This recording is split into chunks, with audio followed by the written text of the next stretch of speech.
Unit second चल रहा था बेटा अपना। यूनिट सेकंड की अगर हम बात करें, चैप्टर नेम था इलेक्ट्रोकेमिस्ट्री। ठीक है, इलेक्ट्रोकेमिस्ट्री के अकॉर्डिंग आज हम क्या पढ़ने जा रहे हैं? सेल।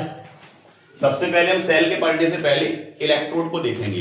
एक रेफरेंस इलेक्ट्रोड, स्पेशल इलेक्ट्रोड होता है, इसको बोलते हैं हम SHE, स्टैंडर्ड हाइड्रोजन इलेक्ट्रोड। ये ऐसा इलेक्ट्रोड होता है जो एनोड और कैथोड दोनों की तरह बिहेवियर शो करता है। क्लियर?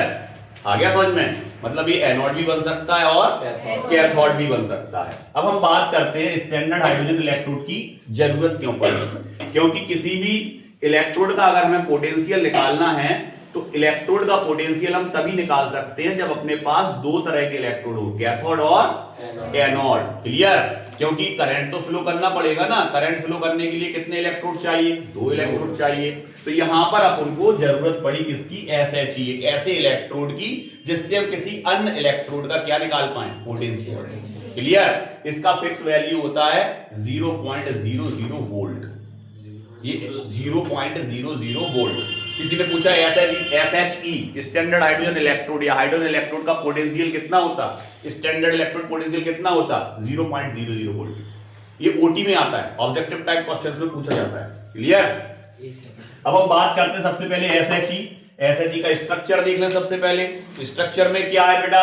स्ट्रक्चर में इसमें देखो एक बीच में प्लेटिनम का फॉयल दिख रहा होगा, दिख रहा प्लेटिनम का फॉयल, ये पत्ती, ये काय की बनी है? तो हम यहां लिख दे रहा है किसकी बनी है? प्लेटिनम, PT, प्लेटिनम की फॉयल है। क्लियर? इस पे एक हम पेंट्स कर देते हैं जिसको बोलते हैं प्लेटिनम ब्लैक। प्लेटिनम ब्लैक का क्या कर दिया? पेंट्स। और इसके बाद जो इस वायर से कनेक्ट है ना, ये भी बेटा प्लेटिनम का ही है। काय का वायर है? ठीक है, इसको देखो गौर से, तो ये कांच की नली के अंदर कवर्ड है, ग्लास ट्यूब के अंदर। क्लियर? ये ग्लास ट्यूब के अंदर कवर्ड है और नीचे की तरफ इसमें कुछ ब्लैक कलर का सर भरा हुआ है, इसको बोलते हैं मरकरी, Hg, पारा, मरकरी भरा हुआ है। क्लियर? जिससे कोई भी लिक्विड इसके अंदर एंटर ना कर पाए। आ गया समझ में? इस ग्लास ट्यूब के अंदर ऊपर से देखो ग्लास का एक जैकेट है जिसको कवर्ड किए हुए है, और यहां पर देखो एक पोर है जिससे हम हाइड्रोजन गैसेस को प्रोवाइड कर सकते हैं। क्लियर? तो ऊपर वाले पोर से सबसे पहले अपन ने हाइड्रोजन गैस प्रोवाइड की कितने? 1 एटमॉस्फेरिक प्रेशर और 25 डिग्री सी टेम्परेचर पर। कितने पर? 25। कंडीशन अप्लाई होगी, हाइड्रोजन इंप्योर नहीं होना चाहिए, हाइड्रोजन हमेशा प्योर होना चाहिए इसके लिए। कैसी? दूसरी गैस में मिक्स नहीं होना चाहिए, pure hydrogen. Clear? Pure hydrogen provide कराई 1 एटमॉस्फेरिक प्रेशर और 25 डिग्री सी टेम्परेचर पर। जैसे ये हाइड्रोजन गैस आएगी, इसमें से कुछ रिएक्शंस होंगी, वो रिएक्शंस के द्वारा इलेक्ट्रॉन्स किसको मिल जाएंगे? प्लेट्स को। क्लियर? और आयंस के फॉर्म में H कहां आ जाएगी? सॉल्यूशन के अंदर। वो रिएक्शन ये है। गौर से देखो कौन सी गैस आ रही? हाइड्रोजन। अब इसके नीचे हमने लगाया नहीं है लेकिन आप लगा सकते हो। जब भी H2 आ रही तो इसके नीचे आप लगा सकते हो गैस, G। बिल्कुल सर, ये गैस के फॉर्म में आ रही। और इसमें देखो 2 इलेक्ट्रॉन्स दे दिए, ऑक्सीडेशन हुआ इसका। 2 इलेक्ट्रॉन कहां आ गए? प्लेट्स पे। और H पॉजिटिव आयंस कहां आ गए? सॉल्यूशन के अंदर। एक पोटेंशियल क्रिएट हो जाएगा क्योंकि सॉल्यूशन हो गया पॉजिटिवली चार्ज और प्लेट हो गया नेगेटिवली चार्ज। ऑक्सीडेशन हो जाएगा बेटा।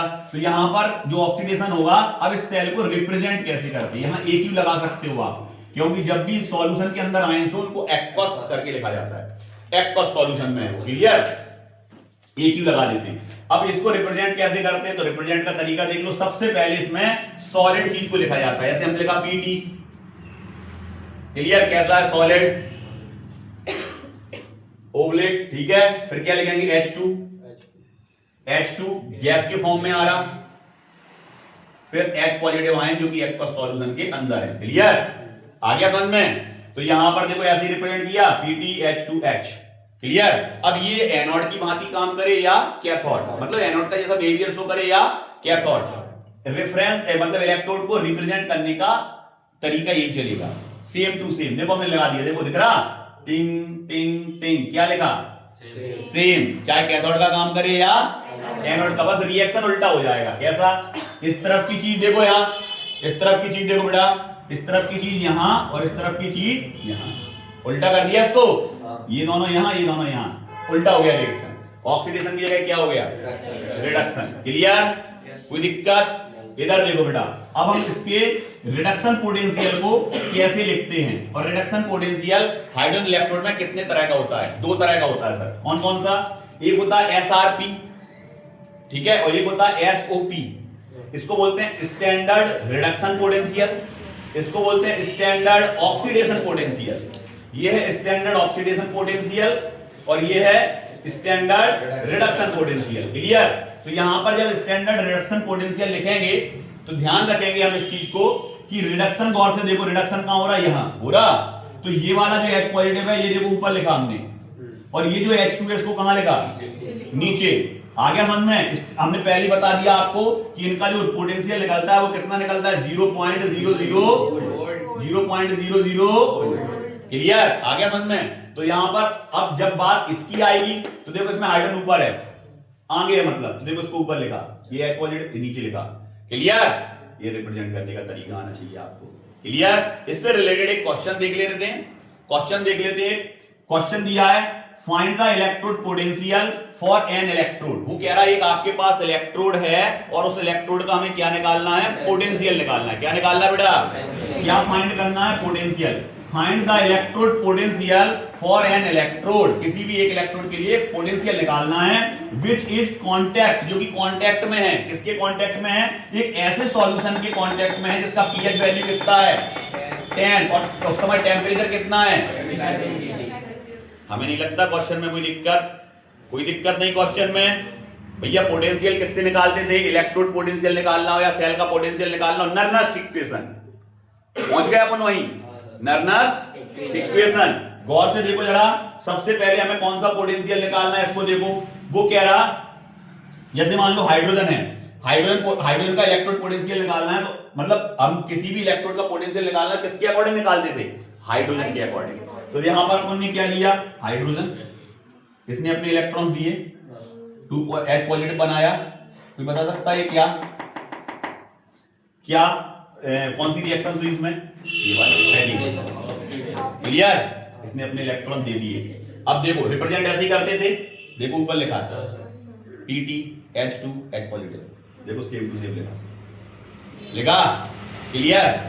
सर ये आपने 10 कैसे लिख दिया? क्लियर? यहां देखो, जब भी बात पीएच वैल्यू की आती है तो पीएच वैल्यू को लॉग के, माइनस लॉग के पावर के रूप में लिखते थे, है ना। तो यहां पर क्या हो जाता था, जैसे हमने कहा पीएच वैल्यू है 1 तो 10 to the power -1, pH value है 2 तो 10 to the power -2, 10 to the power -3, अगर 10 है तो 10 टू द पावर -10, ये उसका पीएच वैल्यू होता है। क्लियर? माइनस के फॉर्म में लिखते हैं। तो यहां पर अपन ने देखो क्या लिखा कि मोलरिटी उस समय कितनी है, 10 टू द पावर -10, क्योंकि वो 10 दे रहा। अब यहां ध्यान रखोगे, अगर 4 होता पावर 4 चढ़ जाता माइनस में, अगर यहाँ 3 होता माइनस में 3 चढ़ जाता। क्लियर? ये चीज आ गई सबको समझ में अच्छे से? क्लियर? चलो यहां पर 10 टू द पावर -10 हम लिया। अब यहां पर अपन ने नर्नस्ट इक्वेशन लगाया, E = E0 - 0.0591/2। 2 कहां से आ गया सर? क्योंकि 2 इलेक्ट्रॉन्स दिए, नंबर ऑफ इलेक्ट्रॉन्स। अगर 1 देता तो 1, 2 देता तो 2, 3 देता तो 3, 4 देता तो 4, लॉग। क्लियर? ऊपर क्या आएगा अपना H पॉजिटिव। अब कितने H पॉजिटिव निकले? H पॉजिटिव निकले 2, तो H पॉजिटिव का पावर कितना चढ़ जाएगा? 2। 3 निकलते तो 3, 4 निकलते तो 4। ओ PH2, P क्या है सर? प्रेशर। हाइड्रोजन गैस का क्या है? Pressure, PH2। अब ध्यान रखोगे, कोई भी सॉलिड मेटल हो, कोई भी सॉलिड मेटल हो, आयंस के फॉर्म में कोई भी गैस ना हो, आगे समझो उसके प्रेशर को देख रहे हो, आगे समझ में, उस समय उसका वैल्यू 1। सबको पता सॉलिड मेटल का वैल्यू 1, प्योर गैस का वैल्यू 1। आ गया समझ में?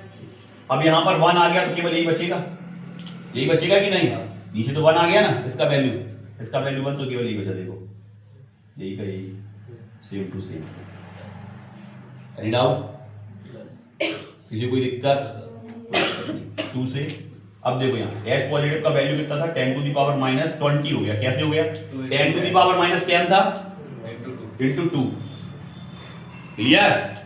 H पॉजिटिव का वैल्यू कितना था? 10 टू द पावर -10, जो अपन ने किससे निकाला था? पीएच से। क्लियर? तो 10 टू द पावर -10 में मल्टीप्लाई करोगे 10 टू द पावर -20 हो गया। 2 से काट दिया 10 बार, काय में कटेगा? माइनस में ही कटेगा, क्योंकि माइनस का वैल्यू है। क्लियर? तो कितना हो गया 2 - 10। क्लियर? कट गया। इसको उठा के यहां रखा, देखो सेम टू सेम। कोई दिक्कत? कोई दिक्कत नहीं। इधर आ जाओ। इस पर फॉर्मूला लगेगा कौन सा? सर log m की power n equal n log n।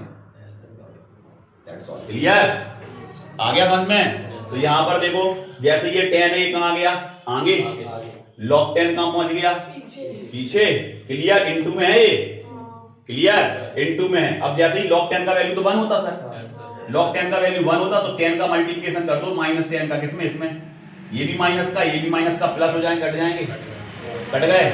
अब 10 का वैल्यू 10, अगर इसमें 10 का मल्टीप्लाई करोगे तो ये जो पॉइंट है ये पीछे की ओर आ जाएगा, इतना।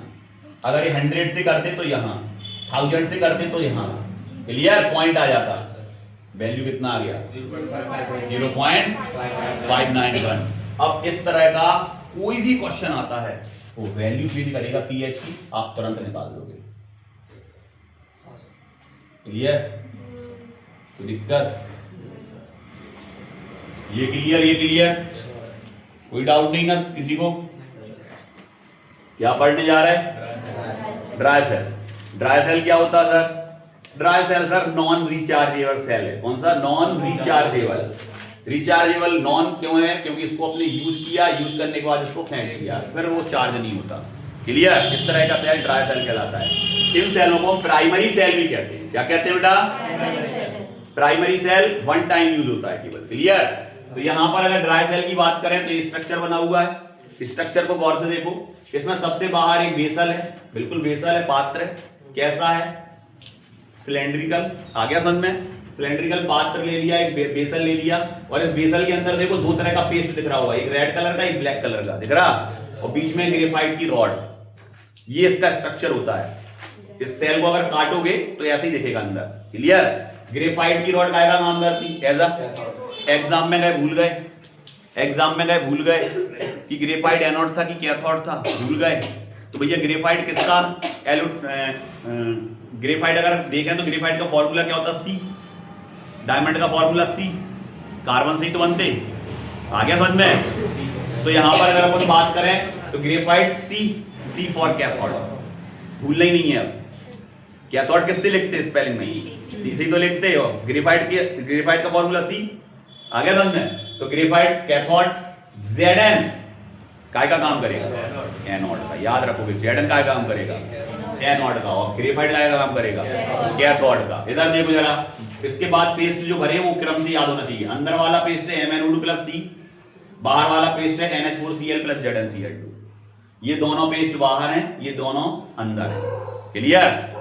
अब बात करते हैं अपन, इसमें दो तरह का रिएक्शन होता है, एनोड पे अलग होता है और कैथोड पे अलग। तो हमें क्या लिखना पड़ता है सर? क्वेश्चन कैसे आता है? क्वेश्चन थोड़ा बताएं हमें कि पेपर में, एग्जाम में क्वेश्चन किस तरह से पूछा जाता है। तो क्वेश्चन कैसे आएगा? क्वेश्चन ऐसे आएगा, explain dry cell. Dry cell को एक्सप्लेन करो। नंबर 1 फिगर, पहले फिगर बनाओ उसका, ठीक है। नंबर 2 डिस्क्रिप्शन, उसका डिस्क्रिप्शन दो। नंबर 3 केमिकल रिएक्शंस, उसमें कौन कौन सी केमिकल रिएक्शंस होती है, मतलब ये 1 2 3 4। आ गया मन में? ये रिएक्शन है, ये फिगर है, इसका डिस्क्रिप्शन करना है। सबको पता, वही अभी बताया, बेसल होता है, ये भरा होता है, वो भरा होता है, ग्रेफाइट का रॉड होता है, लैंग्वेज में लिखना है। क्लियर? इधर आएगा। सबसे मेन चीज है इसकी रिएक्शंस। कैथोड और एनोड पे होने वाली रिएक्शन मेन है, क्योंकि उनको आप रट नहीं सकते, उनको आप रट नहीं सकते, उनको आपको समझना ही पड़ेगा। इधर देखो जरा, सबसे पहले बात करते हैं एनोड। एनोड का काम कौन कर रहा है? Zn। Zn अपने 2 इलेक्ट्रॉन देगा क्योंकि इस पे ऑक्सीडेशन होगा। तो देखो Zn सॉलिड, इसने 2 इलेक्ट्रॉन दिए। हमने पहले ही बोला आयंस अगर आता है तो एक क्यू लग जाता है। आयंस के फॉर्म में Zn पर 2 पॉजिटिव, 2 इलेक्ट्रॉन्स गए, ऑक्सीडेशन हुआ। क्या हुआ? ऑक्सीडेशन। अब किस पे आ गए? कैथोड पर। सब चीजें आई कहां से? समझो इसको, MnO2 का पेस्ट भरा, उठा के यहां पर रख दिया। देखो MnO2। क्लियर? इधर आ जाओ। NH4Cl हमेशा 2 चीजों में टूटेगा, बिल्कुल टूटेगा सर। किसमें? NH4+Cl-। यहां से अपन ने इसको उठा लिया केवल। देखो कितने उठाए? 2। यहां देखो इलेक्ट्रॉन्स कितने निकले थे? 2। पटक दिया यहां। क्लियर? ये 2 इलेक्ट्रॉन से 2 पॉजिटिव कैंसिल। क्लियर? NH4 को अगर तोड़ोगे तो NH4 बन गया ये। अब NH4 पॉजिटिव नहीं है, अब ये क्या बन गया? कितने बने? दो। इसको अपन ऐसे कर सकते NH3 H और H, बिल्कुल कर सकते सर, बिल्कुल कर सकते हैं। NH4 को तोड़ के NH3H ये 2H अलग हो गया, NH3 अलग हो गया। देखो कितना NH3 निकला, क्लियर? आ गया समझ में कितना NH3 निकला? 2। H कितने बचे? 2। यहां से ये वो ले लें इसमें से, तो MnO बचेगा केवल। देखो MnO बचा और O इन दोनों H के साथ H2 निकल गया। देखो Zn किसमें कन्वर्ट हो गया? Zn2 positive. अब यहां देखो आयंस बैलेंस देखते हैं, आयन दोनों तरफ सेम है, बिल्कुल 2 पॉजिटिव बैलेंस में रिएक्शन, क्लियर? आ गया समझ में? और बाकी तो होंगे क्लियर बैलेंस में। ये आपका हो गया टोटल सेल रिएक्शन। क्या हो गया? Total sale reaction, clear? इधर देखो, एक वीडियो बनाएंगे उसमें रिप्रेजेंट का तरीका सिखा देंगे, हर सेल का कैसे रिप्रेजेंट करते हैं उसको, ठीक है? अब आगे किस पे? मरकरी सेल पे आ गए। किस पे आ गए हम? मरकरी सेल पे आ गए। मरकरी सेल मतलब बटन सेल ऐसा,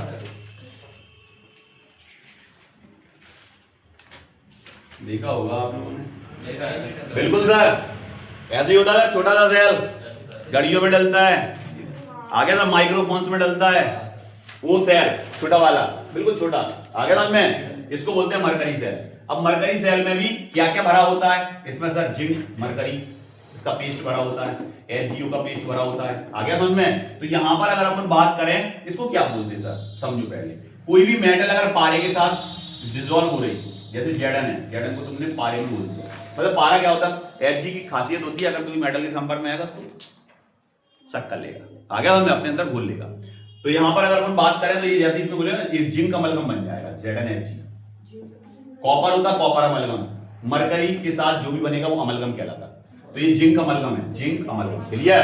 यहां देखो, इधर देखो, जो भी चीज आप देख रहे हैं ना यहां पर, और यहां पर देखो गौर से OH नेगेटिव आया, मतलब ये बेसिक सॉल्यूशन है। कैसा सॉल्यूशन है इसमें? बेसिक सॉल्यूशन है। तो जैसे ही OH नेगेटिव इसके कांटेक्ट में आएगा तो इसका एक O, किसका? इसका। अब समझो इस रिएक्शन को, रट नहीं, मैं पहले बोला रट नहीं पाओगे। लो हम ले रहे Zn Hg plus 2OH negative, पहले तो नेगेटिव इलेक्ट्रॉन्स के फॉर्म में निकल गए, सोचिए चलेगा 2 इलेक्ट्रॉन्स खत्म, दोनों नेगेटिव खत्म। अब तो 2 OH बचे अपने पास, क्या बचे? 2 OH बचे। अगर 2 OH ऐसे लिखते हैं हम, कोई दिक्कत है? इसमें से ऐसा निकाल दे, समझ गए? क्या बचा? ये को इस जिंक के साथ जुड़ जाएगा तो क्या बना लेगा? मरकरी जुड़ाइए, आ गया समझ में? उनको ऑक्साइड यही रिएक्शन लिखी एनोड पे। एनोड पे क्या होता है? ऑक्सीडेशन। देखो इलेक्ट्रॉन दे दीजिए, एनोड पे ऑक्सीडेशन ही तो होता।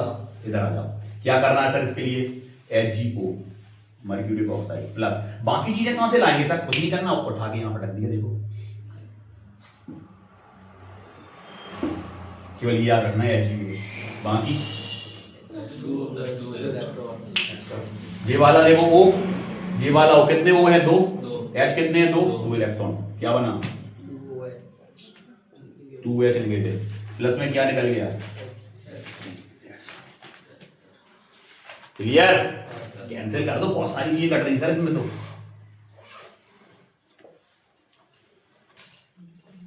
जी बचा यहाँ लिख दिया, ये बचा यहाँ लिख दिया, दैट्स ऑल, खत्म।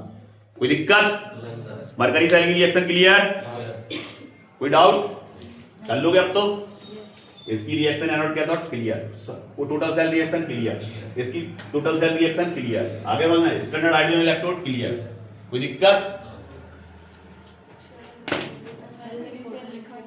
लिखवा दो, नो टेंशन।